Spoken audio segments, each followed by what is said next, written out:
this afternoon, joined by our political strategist, Grahame Morris and Bruce Hawker. Good to see you both. Thanks for joining us. I just want to start on the Bennelong by-election. Grahame, December 16, you've done a lot of these things.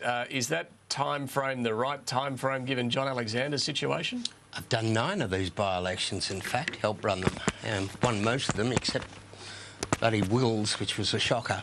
That was Bob Hawke's seat. Yeah, look, I think it is. He'll be right. John Alexander clearly has to make sure that he gets the pieces of paper. And look, I know Bennelong, and I've talked to some people there in recent days. And it's a very sort of ethnically diverse area, but they're still bemused, as is a lot of Australia. And I know we've got to respect the High Court and the Constitution, but people are saying, hang on, John Alexander, you know, he represented Australia in Davis Cup for 15 years. He even played against the Brits, and now we're saying he's a Brit. You know, it's like saying that the Sydney Opera House has a Danish father, therefore it's Danish, or Kingston's town has a, you know, is really an Italian horse, or you know, Canberra, David, where you and I are, you know, the father is American. Are we sitting on a little bit of America? You know, people have not understood this decision. Yeah, and I think, well, I sort of hope, but I also think that if John Alexander, you know, jumps a few hurdles and gets through pre-selection, which he should, then I think a lot of people will be saying, look, he's a good man, and we don't think we should be going through all this, and put him back in. Just on that, as long as he gets his citizenship renounced in time, he won't have a problem with pre-selection, surely. Well, as I read the Constitution, you can't even nominate to be a candidate until it's sorted out. He's got 10 days. He's got 10 days to get all that done. Yeah, well, you know, the Brits are slow in some things. Surely they can get off their posteriors and fix this. Yeah. This is important. Well, Bruce, what did you make of it this afternoon? He didn't even know the by-election date had been set.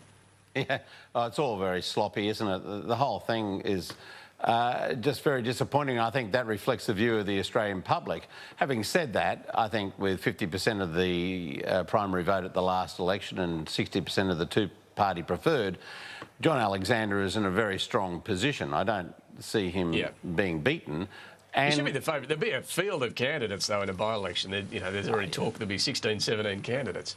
There sure will be. The Marijuana Party will field a candidate, and the, you know, hands-off Bennelongs, you know, whatever, will be running a candidate as well. So you get all these people, but and Labor, you know, will run a candidate, no doubt about that. And they've obviously held this seat in the past when Maxime McHugh beat. There's a bit of talk of you'd know Andrew Charlton, Bruce, a former economics advisor to Kevin Rudd. I'm not sure if he said yes, but some in Labor are pretty keen for him to run. It sounded like he was pretty reluctant to put his hand up for it, which I think is a shame because he is immensely talented. He's exactly the sort of person that Labor needs in Parliament at some stage. Maybe he'd be better suited to a safer seat. But having said that, I think Andrew Charlton would be exactly the sort of person that Labor needs. But on Graham's point, I just think the electorate is very annoyed with the way in which this whole process has played out, that the way in which, you know, people who really should be members of Parliament are being forced to go back and recontest. And I think that's going to be reflected in the way they vote. I don't think they're going to be in any mood to really change the status quo because they don't see this as being a fair election. Yeah, let's have a look at how it's hurting the government, though, no doubt about it. The Newspoll today, you can see after preferences, the two-party preferred result now has the government 10 points behind Labor. The primary vote, we've seen the Liberals, the coalition, go down 1, and even on the preferred Prime Minister, things are tightening right up there. Grahame, these are terrible numbers. Yeah. Dreadful, shocking, awful, woeful. The only word you couldn't actually use is hopeless. Yes, there's hope. You know, you could pick up 1.5. Where's the hope? You could pick up 1.5% in the election campaign, so they've only got 4% to pick up between now and the election campaign. Look, they're terrible. But, you know, we're still a long way away from the election. That's why the election wasn't held last Saturday. Yeah, and why there won't be any general election call despite people suggesting it might be a good way to deal with all of this. That's the bottom line, Bruce, isn't it?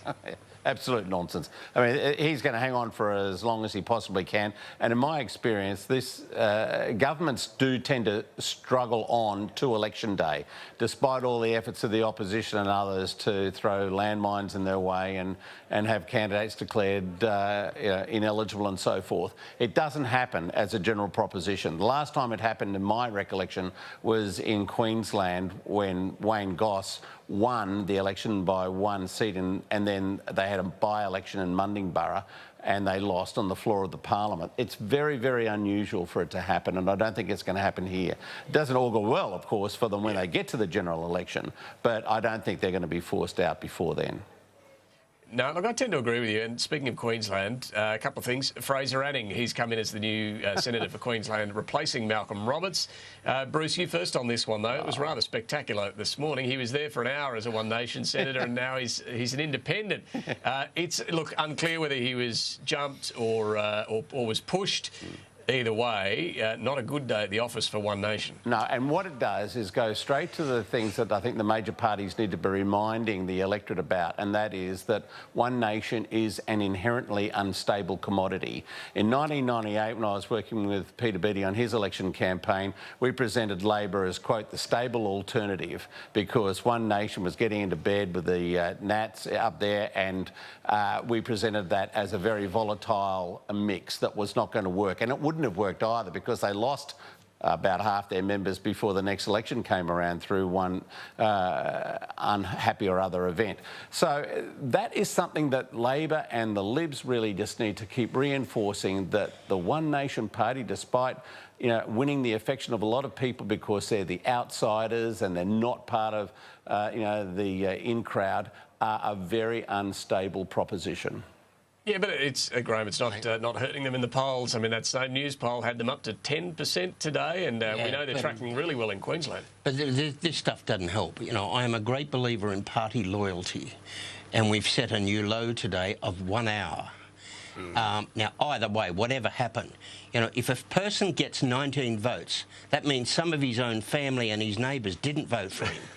And you think, you get to Parliament and you would, under Pauline Hanson's name, you would be saying, yes, Pauline, no, Pauline, thank you, Pauline. I mean, frankly, if she said, I don't like these staffers, I want... You'd say, right, yeah, I agree, sorry, 19 votes and he wants to walk away and be an independent. God help us. Yeah, it is the sort of thing that infuriates voters. I think when people take advantage of the fact they can do that and jump ship. Final one, let me get your thoughts on the Queensland election. We've got a couple of weeks to go. Grahame, what's your sense of how it's going? Well, I think the Libs look very organised. We still, the Pauline Hanson votes are still going to decide who governs. But I think the Premier at the moment is not campaigning as we thought she would. I think she's been a bit all over the place, and she's the one who knew when the election was going to be called. And it doesn't look as if they're organised or her policy brain is kicking into gear. She's not campaigning as well as I thought she would. This is still close, but anyone who thinks they know what's going to happen, particularly with Hanson's preferences, is talking through their posterior. Well, one of the big developments in the last week, Bruce, has been the Libs saying in, I forget, is it 50 seats? They will put One Nation ahead of Labor. Yeah. Yeah, not all of them, some of them. No. But how significant is that going to be on the day? Oh, that's potentially significant, particularly if One Nation is giving its preferences back in some shape or form, or they're encouraging, or a second ticket gets distributed or something like that, encouraging people to vote for the coalition.